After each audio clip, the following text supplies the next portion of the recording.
Hi everyone, thank you very much for joining us today. We are here with Kevin, who works with Asana and who is going to tell you everything about how to set up strategic goals for your team and beyond. You have, as a reminder, on your right sidebar, chat and questions tabs. Do not hesitate to use them. Please use the questions tab for any question you might want to ask Kevin, and we will review them all at the end of the event. Kevin, the stage is yours. Thank you very much. Thanks a lot, Sarah. And hi, everyone. And thanks a lot for joining today's masterclass, which is around how to set up strategic goals for 2022 and beyond. Before we start, if you could say maybe in the chat, what is your position in the company, where you're based, if anyone want to answer, so then kind of like give me an overview of who's in the audience and I know who I'm talking to, because I can't really see you. So before I talk about the topic of today, let me introduce myself. So my name is Kevin and I lead the marketing strategy for Southern Europe at Asana. Prior joining Asana, I worked at Google and Glassdoor, and I also launched a startup called Prefer Me Please. I launched that in 2015, so kind of like a long time ago. It's shut down now. And it was a social network connecting people looking for a job with employees to get referred. And I've now joined Asana a bit more than a year ago, and I'm in charge of developing the whole marketing strategy for France, Portugal, Spain, and Italy. And just a quick word about Asana and what we do for those of you who don't know it, who've never heard about it. I hope like there's only a few people. So our mission is to help humanity thrive by enabling the world's team to work together effortlessly. I know it's a bit like complicated. So in other words, Asana is a work management platform that helps teams orchestrate work from daily tasks to cross-functional strategic initiatives. So to make it even more simple, with Asana, you have an overview of who does what, for what, and when. But to make it work, employees within an organization need to know how their work connects to the overall goals. And let me tell you why. In 2020, Asana surveyed companies to understand how they function, how they define goals, and how it translates within an organization. And two numbers really stood out from this survey. The first one, only 26% of workers say they have a clear understanding of how their individual work contributes towards the company goals. And the second one, only 16% of knowledge workers. So when we talk about knowledge workers, it's pretty much people working in an office, not like, frontline worker, but more like people working in an office. So 16% of them say their company is effective at setting and communicating company goals. And as organizations scale, like you guys, especially with more and more distributed workforces, more and more like remote work, teams are not aligned and marching together, which is like a huge problem. An organization's ability to clearly articulate and measure what needs to be accomplished is more important than ever, but yet many of teams around the world still have trouble finding alignment and knowing who's working on what, who's doing what, for what, etc. And this shows just how large the disconnect is between what senior leaders want and what's actually happening on the ground. And when people feel disconnected from top line goals, well, it becomes harder for employees or even for you to be motivated and do your most important and best work. And this is why annual planning and actually connecting that planning to the day-to-day work of every employee is essential for an organization or team's success. And to do so at Asana, we have thought about a simple graph that represents how everything should be aligned within an organization. And this is what we called the pyramid of clarity. So you can see at the top of the pyramid, the company's mission statement, then how goals will help work towards the mission. Then down to the operational side, you find the teams, you find the project, you find the task, you find pretty much everything that's being worked on to answer the mission. And this is how you create an easy representation of how your strategic goals connect to everything. And to set up those goals, those strategic goals, we will use the OKR method. So in today's agenda, we are going to dive into the world of OKRs.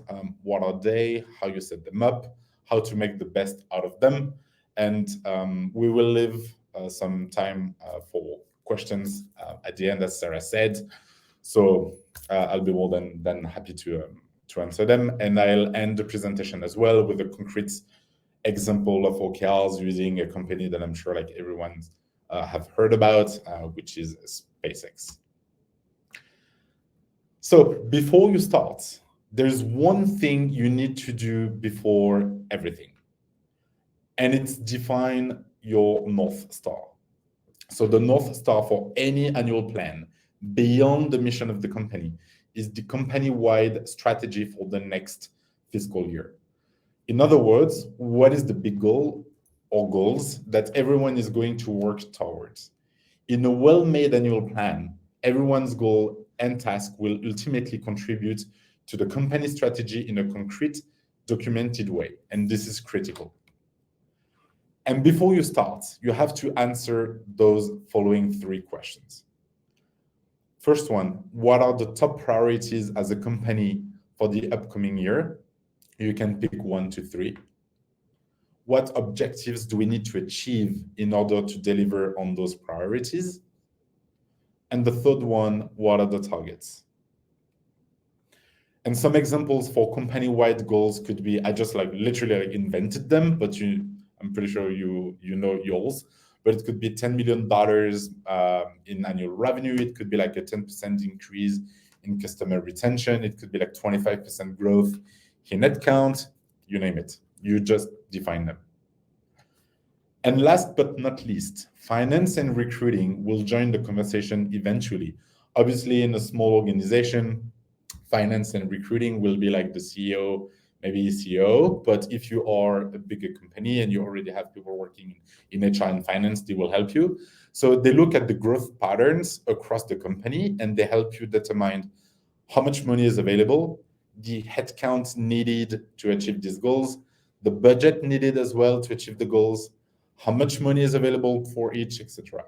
And since they hold the strings to invest in the goals, they will tell you what resources are available for your teams to achieve the goals. And once you, as maybe a leader, for example, and your cross-functional teams have aligned on the big North Star for the year, your teams can begin actually creating goals. And to do so, we will use the OKR methodology. And why OKRs? Because it helps you create clarity, and I'll tell you why. So before I give you more examples about OKRs and how to set them up, just a quick reminder of what are OKRs. So OKR stands for Objectives and Key Results. It's a collaborative goal-setting methodology used by teams and individuals to set challenging, ambitious goals with measurable results. It helps teams, manager, employees, everyone in the company track progress, create alignment, and encourage engagement. And here is an example of an OKR based on what I gave you before. So one objective could be generate $10 million in annual revenue. So your key results for this objective could be achieve 100% year-to-year sales growth in EMEA, reduce churn to less than 5%, and increase the ACV by 30%. And if you actually achieve those key results, your objective will be complete. Just one side note. Hold on, because there is Siri that just started. Here we go. One big difference that you have to make is the difference between KPI and OKRs. And I know this is like a mistake a lot of people make, and the difference is actually thin, but there is a difference. So KPIs are business metrics that reflect performances. If we take the example above, generate $10 million in annual revenue, KPIs would be the current percent of sales growth. So KPIs are metric happening at the moment. It's like a snapshot of what's happening at the moment. And OKRs are the future. So you could be like, okay, I want to achieve 100% year-to-year sales growth in EMEA. That's a key result. A KPI could be like, we are at 50% year-to-year sales growth. It's a snapshot of what's happening right now. So it's nice to have OKRs and objectives, but there is a but, and there is always a but. 86% of leaders say defining a purpose is essential to successful growth strategy. But most of them are not communicating that in the most effective way. They solve the challenge by sharing OKRs during a whole all hands meeting or putting them in a company-wide newsletter, and that's pretty much it. But according to a survey that we are launching and doing every year called the Anatomy of Work survey, only 43% of people understand how their organization's mission, and less than half of all employees understand how their day-to-day work contribute to the overall goals. So in order to get the full benefits of OKRs and drive a strong alignment throughout your whole company, goals must be integrated in your daily work. Otherwise, alignment won't happen, and it's going to disappear. So clarity is the missing link. It connects what we do and why we do it. For example, as an individual, this is how OKRs could be structured. You have your objectives. It's whatever you want to achieve this year or this quarter, this month, this week. Your key results, how you measure your progress towards your objective, and what you are doing to achieve them. Individual tasks or projects that drive progress towards a key result. And if you zoom out a bit more, then this is what it could look like on the company level. And now you have an overview of who does what for what. So at the top level, you have your overall objective, and it then flows down to each individual. So you can see how daily work contributes to a specific objective that drives progress towards the overall goal. And now you have alignment and clarity. And now it's time to see how you set them up, and how to run a smooth OKR progress. So the first step is to set the basic rules for your OKR program. So before you implement them, we recommend you set the basic rules for the program. These rules define how OKRs work in your teams and your organization. And specifically, there are 3 elements to consider. The first one is the cadence, and it's perhaps the simplest rule. It's how often you set the OKRs. In our experiences, setting objectives annually delivers the best reward as they become the pillars of your strategy. However, if your organization moves rapidly, you have the option to set OKRs more frequently, maybe half a year, quarterly, or even monthly. The second element is your check-in progress process, which is essentially the schedule you set to update and review your progress. Am I late? Am I on track? Am I postponing this objective, for example? And again, your optimal schedule is unique to your organization. If your goals are like slow moving, maybe a bi-weekly or monthly check-in may be enough. However, if your goals are smaller and you progress rapidly, you may want to check in more regularly. And finally, you must decide on how you will set your OKRs. There are 3 basic models to do so: the top-down, the bottom-up, and the hybrid model. In a top-down model, people at the top of a team or an organization set the OKRs. It then flows down to sub-teams and individuals. You then have the bottom-up model, which is the other way around. So teams set their own OKRs based on what they think their organization should do. But for this model, teams require a clearly defined vision and mission, which can be a challenge. And then there is the hybrid model. So it borrows elements from both. And at Asana, this is what we use. So senior leaders set the main objectives, and then teams and employees create the sub-goals, sub-objectives, and sub-key results. But majority of organizations actually choose to adopt the hybrid model, as it creates balance, and it empowers teams. Let's move on to the step 2. So now that you've set the basic rules of your OKR program, you're ready to start rolling out the structure across the organization. So start off by co-creating top-level objectives for your organization. These are the pillars of your strategy for the next year. They are the important activities that lead to the success of the mission. So they provide teams clarity on the bigger picture. As a reminder, those objectives could be $10 million in annual revenue, 25% headcount growth, or even could be like a build a winning category product. A great objective will walk the line between feasibility and aspiration. So you should be confident that you can achieve each goal in the time allotted, but you should also need to work hard to get there. Obviously, if it's too easy, it's not a proper goal and it won't work. Well, it won't work. So try to find something that you're almost like dreaming about. You'd be like, that would be just amazing to have that, and we will work a lot to achieve that. That sounds good. Then step 3. So your company-wide objectives provide shared goals for your teams. And once you've decided on them, you need to work on how you will track your progress towards them. And when people are starting out with OKRs, selecting effective key results is one of the trickiest tasks. At Asana, we suggest people use the CRIB method to hone their key results to perfection. And here's how it works. So CRIB stands for clarity, results-oriented, important, and big. So clarity means, will you clearly know whether or not you have hit your key results? Ideally, your key results should be metric-oriented, so progress can be easily tracked.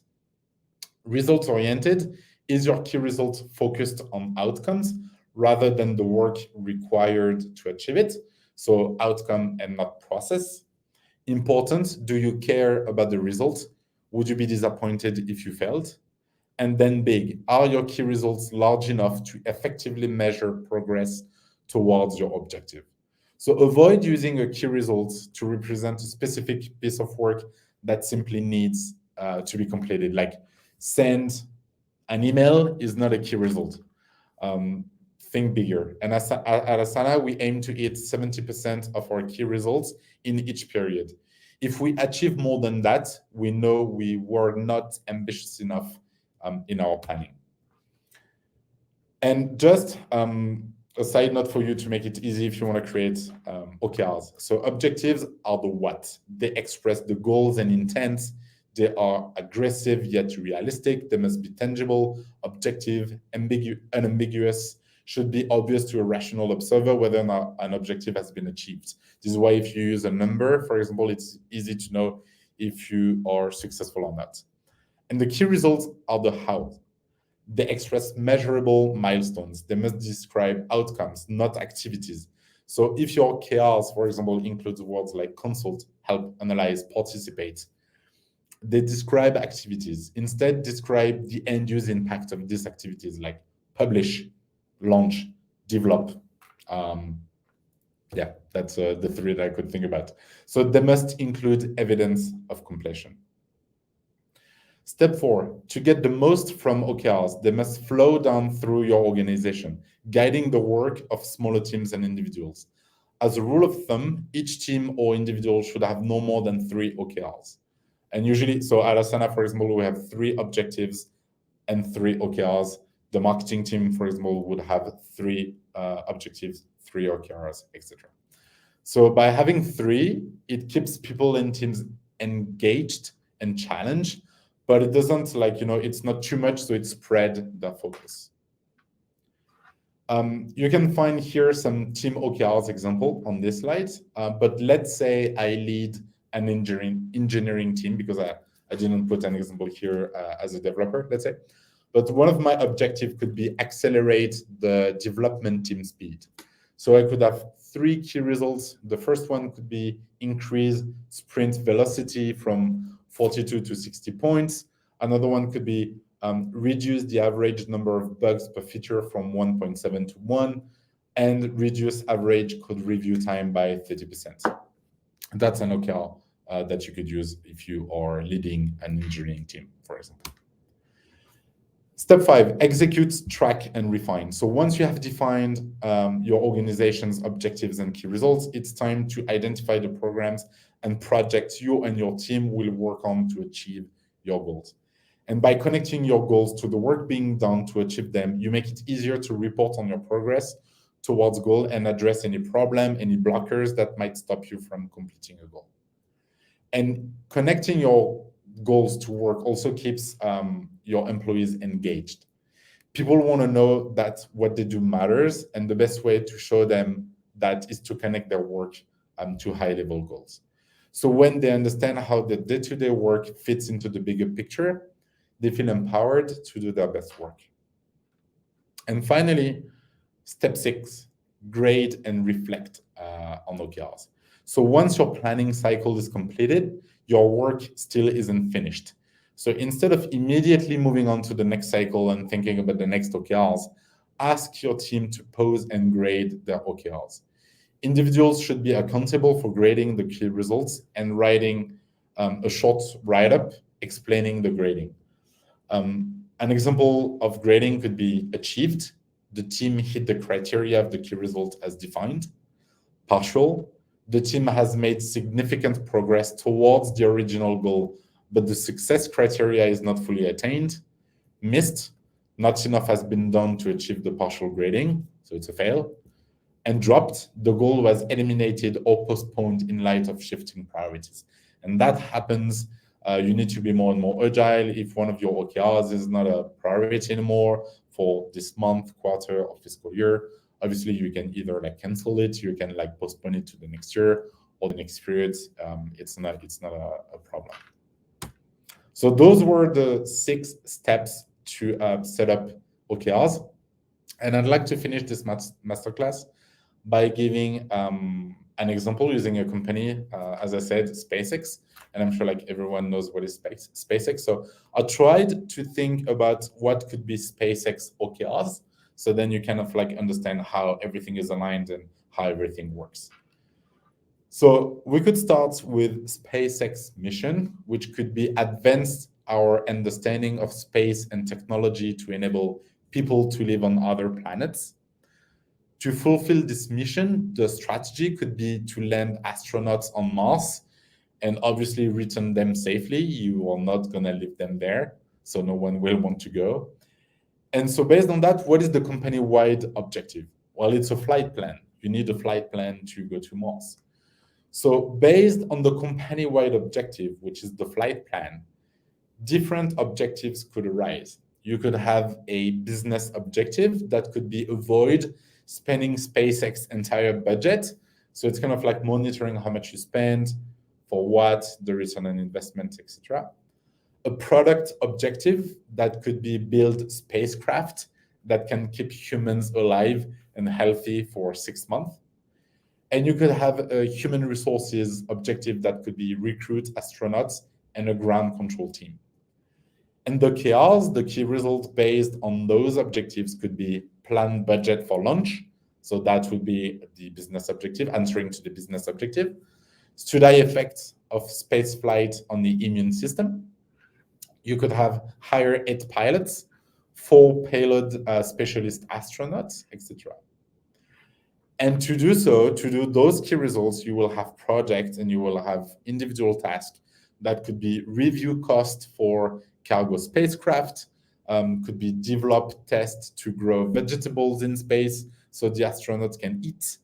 And you could have interview astronaut candidates, work on the employer branding of SpaceX to recruit more talented people, etc. So those are the individual tasks or projects that could be worked on to answer the key results, the objectives, the company-wide objective to finally fulfill the mission of the company. And that is it for me today with this presentation. I think it's now time for some Q&As. So if you have any questions, I'll be more than happy to answer them. And I'm just going to stop sharing if I know how to do it. And I think, yeah, all good. Thank you. Sorry. Thank you very much, Kevin. We do not have questions yet. Let's I guess maybe, it was super clear, so then there is no question. It was like yeah, crystal it clear. was exactly that's what I was about to say. Crystal clear. So it all makes sense. Let's maybe wait for Of course. a few minutes or seconds and see if anyone has a question. Well, quite clear, Kevin. So see, That's perfect. But yeah, again, like I know it can be daunting when you think about the OKRs and you be like, maybe it's not going to be good enough whatsoever. Just like start and see with the team what you think is the best, and you can obviously like change them, on the go. So yeah, just like start and it's gonna be fine. You'll be okay. And you can even like do OKRs for your personal life. I just moved in last week and I literally created OKRs based on the new apartment and how it should move in, etc. So it helped me keep track of everything. So you can do it. Kevin, we have two questions. See, let's Listening. let's start with the first one. So yes, it was super clear. Mhm. How do you transition smoothly from one OKRs to the next period? Well, I guess it depends on.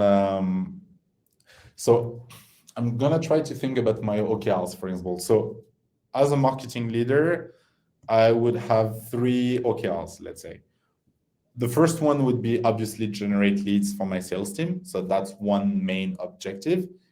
Then the second one could be develop a strong event calendar and strategy for the year.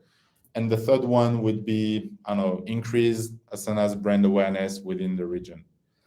And I would work on the three of them at the same time. And I'm gonna, define my OKRs on a yearly basis, and I think that answers the other question. So what we do is usually at the beginning of each fiscal year, we think about like three main pillars. So three main blocks that we want to work on.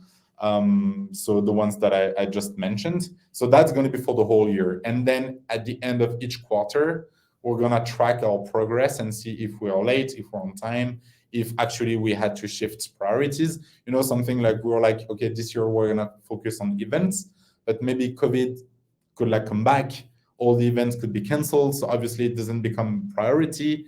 It's like, sent back to the bottom of the list, so then we could work on something else. So we try to keep it agile, and each and every quarter we review the progress, we see how we do, and maybe like we're like, okay, it was not too big, it was not big enough, it was too small, maybe we need more human resources, more budget for the year to come, and we try to adjust, so it's on a quarterly basis, and we use Asana to do so, just to keep track on how we are doing. So that was one answer for the two questions. That was perfect. Thank you so much. We have another one from Anthony, who is asking, saying was very clear as well. So I guess Thank I you. meant three of them. But how can Asana products support the operational setting up, and running of OKRs? So how do you use Asana to set the OKRs? That's kind of like the question. Anthony, maybe you can help us understand the question. I just want to make sure that I'm answering correctly. Yes, absolutely. Okay, so at Asana we have a feature called goals. It's easy. So it starts with like the CXOs defining the overall goal for the year. So you have the CEO, COO, and all the C level thinking about like what are our next goals for the year. They promote that during, let's say, the year. It's not a year, like the annual kickoff, the AKO annual kickoff. Those are like the goals that we want to achieve and work on this year. And then each and every, let's say, department and teams and goals would think about, okay, this is the main goal on my level. How can I help work towards this goal? So I don't know, for example, it could be like you want to become the leader in EMEA. One goal could be open a new office in Paris. The other one could be like, allocate budget for the marketing team in Paris, hire account executive, start like branding campaigns online and offline. So we just put everything in Asana in the goals feature, and everything is linked. So for example, if I update my goals within Asana, then it updates the marketing team's goal, then it updates the CMO goals, then it updates the company goals. So you have like a clear overview of who's contributing for what and how your work has an impact on your overall goals. So that's how we do. It's like super simple on Asana, but I'm not gonna preach my product. You can literally just use an Excel sheet. I know a lot of companies are doing so, and it's good enough. You just you create blocks, objective, 3 lines, key results, and how you track progress. You could put like 20%, 30%, 40%, and that's it. So if you don't really use Asana, use an Excel sheet or a piece of paper. It can work as well. But if you do so, like no one's gonna see it, so there is no need. Thank you so much, Kevin. One last question. How do you set up ambitious OKRs without being too ambitious to avoid lowering the motivation of the team? Well, again, so us, for example, we define our OKRs. So we kind of like define our OKRs based on like what we think we can do. As we said, we are trying to be ambitious, but we kind of like never really reach 100%. As I said, if you reach 100%, you are not ambitious enough. So if it's 70%, you did well. So if you let your teams actually define their own OKRs, they feel empowered because you are showing them like you trust them on like doing something that will contribute to the overall like success of the company. And then you're not like, they know their strength, what they can do, and what they're capable of. So usually, like for example, I worked in revenue marketing. So we will have the goals for the revenue marketing, and then we decide on okay, this year based on maybe the budget, based on like the events, based on like all the factors that you can think about. This is what I think I can do. So there is no problem of being too ambitious, lowering the motivation of the team because you actually created your own goals. So it's kind of like your fault if you feel like it was too much. It's just you put too much on your shoulder. So everyone should be actually responsible for their OKRs. So then there is no problem of like having pressure coming from the top management, thinking that they can do way more when you can't. So that's how we do it at Asana, and it works pretty well. Thank you so much. You are welcome. Maybe one last thing. Would you be okay sharing your email address Yes. so that everyone can reach out to you? Might they have questions about Asana, etc.? Yeah, more than happy. So it's kevinbusk@asana.com. And yeah, you can shoot me an email if you want to jump on a call, like a 30-minute call, because you want to bounce back your ideas around OKRs, for example, just have or talk about anything. Yeah, sure. No problem. Great. So I'll share your address Yeah. in the chat. Go ahead. Up.